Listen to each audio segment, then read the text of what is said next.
মই বৰ্তমান উপস্থিত আছো শিৱসাগৰ বেতবাৰী মজাৰ মূল পথত বেতবাৰী আলিমূৰৰ পৰা হাৰিপৰা আলি সংযোগী যিটো টাইমৰ আলি আছে সেই টাইমৰ আলিত বৰ্তমান আছো। এই টাইমৰ আলিটো পুনৰ নিৰ্মাণ তথা বহলীকৰণ উন্নীতকৰণ তথা পকীকৰণৰ বাবে যোৱা জুন মাহতে আধাৰশিলা স্থাপন কৰিছিলে, কিন্তু আজি পৰ্যন্ত কাম আধৰুৱা হৈ আছে।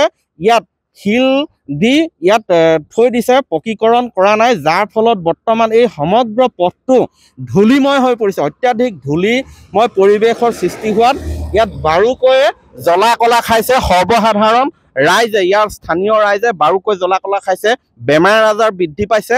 কিন্তু ইয়াৰ পিছতো গা লৰা নাই লোক নিৰ্মাণ বিভাগ তথা সংশ্লিষ্ট বিভাগৰ, কাৰণ ইয়াত পানী যি ধৰণে ছটিয়াব লাগে ধূলি নাশ কৰিবৰ বাবে সেই পানী সময়মতে ইয়াত ছটিওৱা নহয়। দাদা বাইদেউসকল ক'ৰ পৰা আহিছে? চবৰ মুখে মাস্ক লগাই লৈছে, ঢাকি লৈছে। আমি অলপ আগৰ পৰা আহিছো। কি সমস্যাৰ সন্মুখীন হৈছে ৰাস্তাটোত আহোঁতে?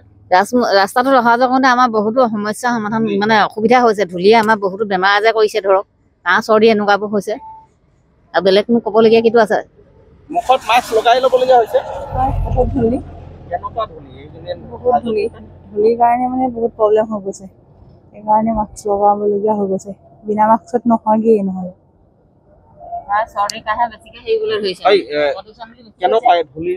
ধূলিবা মানে চলাব নোৱাৰা হৈছো, আৰু ৰাস্তা দেখিছে ইমান বেয়া। টাউনলৈ যাওঁতে এঘণ্টা লাগে, আৰু ধূলিটো দেখিছে। ধূলি মূল সমস্যা হয়, সম্পূৰ্ণ ধূলি। মই অকণমান অলপ জুম কৰি দেখুৱাব বিচাৰিছো।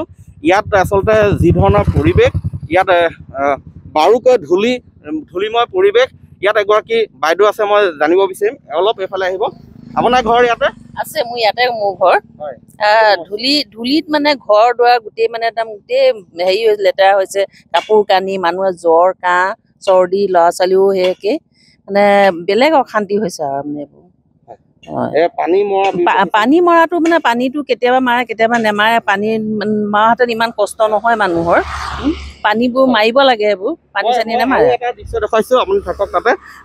এখন ইয়াত অহৰহ এই পথটোৱেদি ডাম্পাৰ অহা যোৱা কৰে। ডাম্পাৰসমূহে মাটি বালি কঢ়িয়াই লৈ যায়, কিন্তু নিয়ম মতে মই পুনৰ কৈছো, সংশ্লিষ্ট বিভাগে বান্ধি দিয়া নিয়ম অনুসৰি ডাম্পাৰবিলাকৰ যিবিলাক চলাচল কৰে সেই তেওঁলোকে আচলতে ইয়াত ধূলিটো দূৰ কৰিবলৈ যিটো পথেৰে আচলতে ধূলিটো দূৰ কৰিবলৈ ইয়াত পানী ছটিয়াব লাগে। প্ৰথম কথা, লোক নিৰ্মাণ বিভাগে এটা নিৰ্দেশনা জাৰি কৰি থৈছে যে ইয়াত যদিহে কোনো ঠিকাদাৰে ৰাস্তাটো পকীকৰণ কৰাত লেহেমীয়া হয় আৰু অত্যাধিক ধূলিৰ পৰিৱেশ সৃষ্টি হয়, তেতিয়া ধূলিটো দূৰ কৰিবলৈ ইয়াত পানী মাৰিব লাগে, দিনে 2-3বাৰকৈ। আচলতে যেতিয়াই ধূলি হয় পানী মাৰিব লাগে, কিন্তু সেয়া সংশ্লিষ্ট ঠিকাদাৰে ইয়াত সেইটো কৰা পৰিলক্ষিত হোৱা নাই।